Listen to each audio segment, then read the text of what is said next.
আজি আপোনালোকৰ লগত একদম ইম্পৰ্টেণ্ট আৰু ইণ্টাৰেষ্টিং টপিক এটাৰ ওপৰত কথা পাতিব বিচাৰিছোঁ।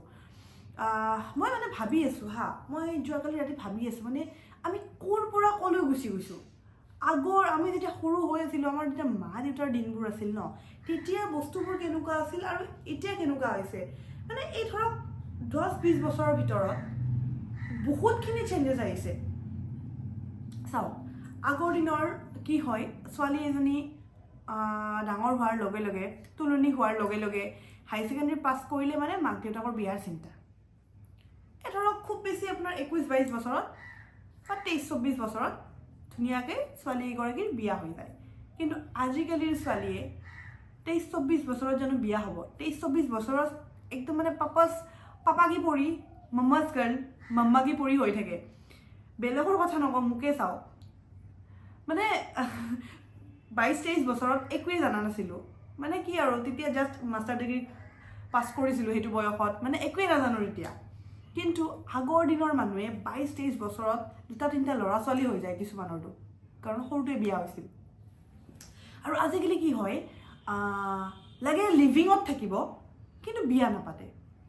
আজিকালি মানে এইবোৰ অপেন হৈ গৈছে। মানে আগৰ দিনত মানে লিভিং মানে বিয়াৰ আগত ল'ৰা ছোৱালী একেলগে থকা মানে বহুত সাংঘাতিক এটা কথা।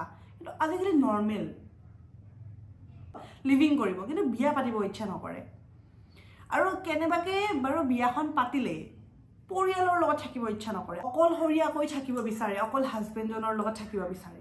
ভাবকচোন, আমাৰ মা দেউতাহঁত যেতিয়া আছিল, আমি কি খুৰা খুৰী, বৰ্তা বৰমা চবৰ লগত ডাঙৰ হৈছোঁ। ককা আইতা, মোৰ বাৰু ককা আইতা নাছিল, বৰ্তা বৰমাও নাছিল, খুৰা খুৰীহঁত আছিল আমাৰ। কিন্তু আজিকালি তেনেকুৱা নহয় লাইফবিলাক। আজিকালি হাজবেণ্ডৰ লগত অকলে থাকিম, ফ্লেট ল'ম, তেনেকুৱা। আৰু বিয়াৰ পিছত আৰু এটা বস্তু, আগতে কি বিয়া হ'ল মানে আপুনি নেক্সট বছৰ আপোনাৰ ল'ৰা ছোৱালী এটা জন্ম হ'বই। কিন্তু আজিকালি বিয়া হোৱাৰ পিছত মানে ল'ৰা ছোৱালী জন্ম দিবলৈ ভয় কৰা হৈছে। তো আগতে কি হৈছিল, জইণ্ট ফেমিলি আছিল, তো আপুনি বাচ্ছাটোহে জন্ম দিব। কেনেকৈ জইণ্ট ফেমিলিৰ লগত বাচ্ছাটো ডাঙৰ হ'ব আপুনি গমেই নাপাব। তো এতিয়া প্ৰব্লেমটো কি হৈছে, আপুনিতো জইণ্ট ফেমিলিৰ লগত নাথাকে, আপোনাৰ বাচ্ছাটো থাকিব কাৰ লগত, ৰাখিব কোনে? বা আপুনিতো চাকৰিত যাব, বা আপুনি অফিচত ওলাই যাব, আপোনাৰ হাজবেণ্ড যাব, বাচ্ছাটো কাৰ লগত থাকিব? যিহেতু জইণ্ট ফেমিলি নাই, আপুনি অকলে থাকে। তো সেইবোৰ প্ৰব্লেম আহি যায়। আৰু লগতে আৰু এটা প্ৰব্লেম আহে যে আগৰ দৰে লাইফটো নাপাব নেকি। মানে মহিলা এগৰাকীয়ে ভাবে যে বাচ্ছাটো হৈ যোৱাৰ পিছত চব লাইফ শেষ আমাৰ। কাৰণ ল'ৰা ছোৱালী জন্ম হোৱাৰ আগত যিটো লাইফ থাকে ন, তো যেতিয়া আপুনি এগৰাকী মাতৃ হ'ব, তাৰপিছত ট'টেলি আমাৰ লাইফটো চেঞ্জ হৈ যায়। লগতে আমাৰ বডিটোতো বহুতখিনি চেঞ্জেছ আহে।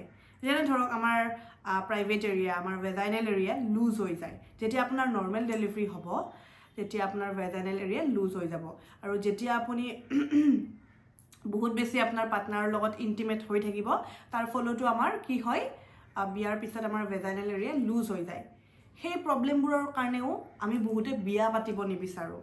আমাৰ লাইফটো চেঞ্জ হৈ যাব। আমি যিখিনি আগতে যিখিনি আমাৰ হেপিনেছ আছিল, বা যিখিনি আমি ফিজিকেল যিখিনি আমাৰ নিড থাকে, যিখিনি পাইছিলোঁ, বাচ্ছা জন্ম হোৱাৰ পিছত বা বিয়াৰ পিছত যদি আমি নাপাওঁ, বা সেইবোৰ যদি চেঞ্জ হৈ যায়, তো সেই চিন্তা ভাৱনাবোৰে আমাক বিয়া পাতিব নিদিয়ে। কিন্তু এতিয়াৰ পৰা আপোনালোকে টেনশ্যন ল'ব নালাগে, কাৰণ মোৰ ওচৰত আছে এনেকুৱা এটা বস্তু, যিটো বস্তুৰ পৰা আপুনি সদায় আপোনাৰ বিয়াৰ আগৰ লাইফটো যেনেকুৱা আছিল, আপোনাৰ বিয়াৰ পিছৰ লাইফটো আপোনাৰ ছেম টু ছেম হৈ থাকিব।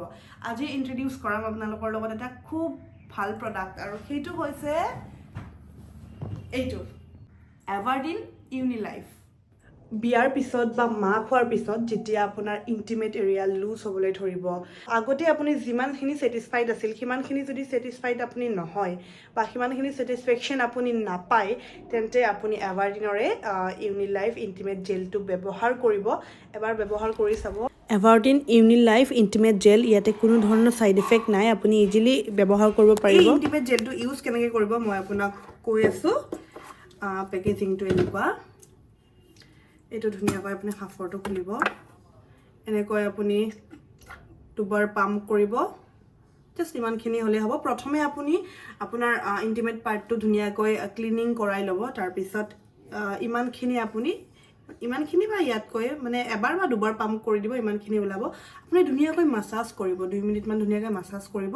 এই জেলটো আপোনালোকে দিনত দুবাৰকৈ ইউজ কৰিব পাৰে। আৰু লগতে জেলটো ইউজ কৰাৰ লগতে ইউটিউবত বহুতখিনি এক্সাৰচাইজ পোৱা যায় সেই এক্সাৰচাইজ আপোনালোকে কৰিব পাৰে অতি সোনকালে ভাল ৰিজাল্ট পাব যিসকলৰ ভেজাইনাল এৰিয়া লুজ হোৱা যিটো প্ৰব্লেম ন সেই প্ৰব্লেমটো অতি সোনকালে আপোনালোকৰ নাইকিয়া হ'ব আৰু অকল যে আমি বিয়াৰ পিছত বা আমাৰ বাচ্ছা জন্ম হোৱাৰ পিছত ভেজাইনাল এৰিয়া লুজ হয় সেইটোৱে নহয় আমাৰ এজ হৈ অহাৰ লগে লগে আমাৰ এনেকুৱা ধৰণৰ প্ৰব্লেমছবোৰ আমাৰ আহি পৰে তো আমি গোটেইবোৰ প্ৰব্লেমছৰ পৰা হাত সাৰিবলৈ এই এভাৰডিনৰ ইউনিলাইফ এই ইণ্টিমেট জেলটো ব্যৱহাৰ কৰাৰ লগতে আমি এক্সাৰচাইজ পাই যাম কিছুমান ইউটিউবত সেই এক্সাৰচাইজবোৰ আমি যদি নিয়মীয়াকৈ কৰি যাওঁ আমাৰ অতি সোনকালে এই প্ৰব্লেমটো ছল্ভ হ'ব আৰু লগতে আমাৰ ডাইট আৰু পানী ডাইটটো মেইন মানে আপুনি যিয়ে নকৰক ডাইট মেইনটেইনটো বহুত ইম্পৰ্টেণ্ট হয় আপুনি খোৱা বোৱাখিনি সময়ত কৰিব লাগিব আপোনাৰ যিখিনি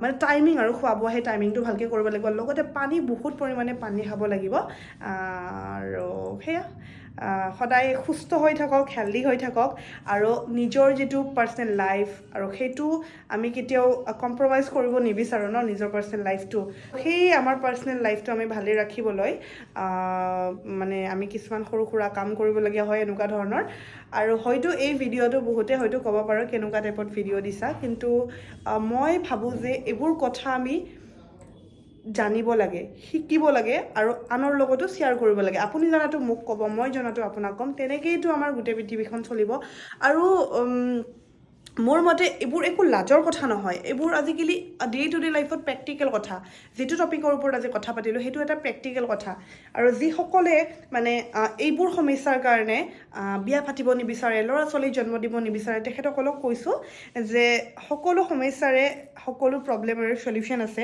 সমাধান আছে তো সেইবুলি আমাৰ লাইফটো বা আমাৰ পৰিয়ালটোতো আমি আগবাঢ়ি যোৱাৰ পৰা আমি সেইটোতো মানে কি ক'ম ৰখাব নোৱাৰোঁ ন ময়ো এদিন মম টু বি হ'ব লাগিব যেনেকৈ ব্ৰাইড টু বি আছিলোঁ এনেকৈ মম টু বি হ'ব লাগিব এইটো প্ৰকৃতিৰ নিয়ম হয় আমি যেতিয়া বিয়া হ'ম মানে ছোৱালী এজনী জন্ম হোৱাৰ পিছত বিয়া হ'ব আৰু বিয়া হোৱাৰ পিছত এদিন নহ'লেও এদিন মাতৃ হ'বই লাগিব সেই মাতৃত্বৰ সুখটো এটা বেলেগ বস্তু তো আজিৰ ভিডিঅ'টো ইমানখিনি আছিল যদি আপোনালোকৰ ভাল লাগিলে লাইক এটা কৰি দিব আৰু ইনষ্টাগ্ৰামত মই আছোঁ গ্লেম গাৰ্ল দৰ্শনা তাতেও আপোনালোকে ফ'ল' কৰিব আৰু প্লিজ সোনকালে 100K কৰি দিয়ক আজিলৈ আহিছোঁ বাই